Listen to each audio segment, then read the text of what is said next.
Eto na nga mga chong, marami tayong basketball updates. Cliff Hodge excited, may sinabi pa kontra Barangay Ginebra. Barangay Ginebra versus Meralco Bolts, Game 1 Semifinals, Game Prediction. Sino nga bang llamado at dehado ngayong Best of 7 Semifinal Series? Ngayong araw nga mga chong ay magsisimula na ang Game 1 sa tabatang Meralco at Barangay Ginebra. At panigurado, isang classic matchup na naman ang kanilang ipapakita. Last outing ng dalawang kuponan na ito sa elimination round ay nagawa ng Meralco na dominahin ang kuponan ni Coach Tim Cone sa score na 73-91. Ang performance nga na yan ng Barangay Ginebra ang kanilang pinakapangit ngayong All-Filipino Conference, kung saan napakababa nga ng kanilang field goal percentage dahil sa 60 attempts nila ay 20 lang ang nagawa nilang may pasok kumpara sa Meralco na may 42%. Nagawa rin ng Meralco Bolts na malimit ang Barangay Ginebra sa 11 assists. Yan nga yung pinaka-worst ng Barangay Ginebra ngayong All-Filipino Conference. Pero ngayon nga na magtatapat muli sila sa semi-final round ay iba na nga ang sitwasyon. Nakuha na nga ng Barangay Ginebra ang kanilang rhythm, mas naging fluid na ngayon ang kanilang opensa. Nakita nyo yan last quarter finals kontra Magnolia Hotshots, kung saan napakagaganda ng kanilang mga set-up plays, ang ganda rin ng kanilang ball movement, mas dumali ang kanilang basketball dahil lahat ng players ni Coach Tim ay nakabuelo na at nakuha na ang game rhythm. Nandiyan na nga rin itong si Scottie Thompson na naging game changer ng kanyang kupunan. Hindi nakapaglaro itong si Scottie Thompson noong elimination round kontra Meralco Bolts. At masasabi natin, isa yan sa dahilan kung bakit pangit ang performance ng Ginebra dahil wala silang leadership at wala silang solid na point guard na nagpapacilitate ng kanilang opensa. At ngayong semifinals kontra Meralco Bolts ay malaki ang magiging impact nitong si Scottie Thompson sa Barangay Ginebra para sa kanilang target revenge. Speaking of revenge, ay gigil nga na bumawi ang Barangay Ginebra dahil bukod nga sa kanilang pagkakatalo sa elimination round ay Meralco Bolts nga ang naglaglag sa Barangay Ginebra last season sa parehong komperensya. Kaya naman,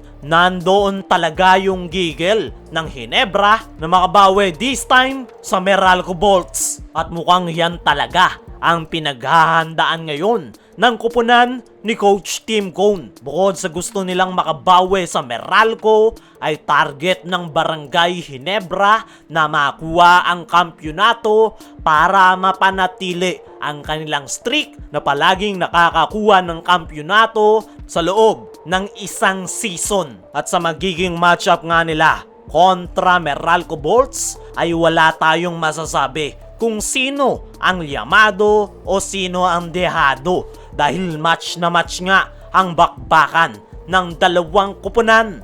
Pareho silang problemado sa kanilang lineup. Wala si Jamie Malonzo sa Barangay Ginebra matapos itong tamaan ng kanyang calf injury at malabo ng makahabol pa ngayong PBA playoffs. Alam naman natin, malaki ang role na ginagampanan ni Malonzo sa Ginebra. Pagdating naman dito sa Meralco Bolts, ay wala naman itong kanilang gwardya na si Aaron Black na kasalukuyang nagre-recover sa kanyang ACL injury at hindi rin makakahabol sa kanyang kupunan. Ang pinaka magiging advantage lang ng Barangay Ginebra dito sa semifinals ay yung kanilang mga big man. Meron silang Christian Stan Hardinger na kayang-kayang makipagbalyahan sa loob ng painted area. Meron pa itong katandem na Japet Aguilar na kanilang naaasahan pagdating sa depensa. Ang advantage naman dito ng Meralco Bolts ay yung kanilang mahigpit na depensa. Meralco nga ang nangunguna pagdating sa depensa ngayong All-Filipino Conference. Nang dahil yan sa kanilang physical game at yan ang kailangang tutukan ng Barangay Ginebra. Pero ano-ano nga ba ang mga kailangang gawin ng Ginebra sa paparting na Game 1 kontra Meralco Bolts? Unang-una nga sa kanilang listahan ay umiwas sa turnovers. Noong huling nilang makatapat ang Meralco sa elimination round ay nakapagtala sila ng 19 turnovers. At hindi nga po pwede yan ngayong semifinal round dahil no room for errors, ika nga. Pangalawa sa kailangan nilang gawin ay let Ralph play his game. Si Ralph nga mga chong ang nakikita nating magiging X-factor ng Barangay Ginebra ngayong semifinals. Dahil sa kanyang napakataas na basketball IQ ay gumaganda yung flow ng kanilang opensa. Panguli sa kailangang magawa ng Barangay Ginebra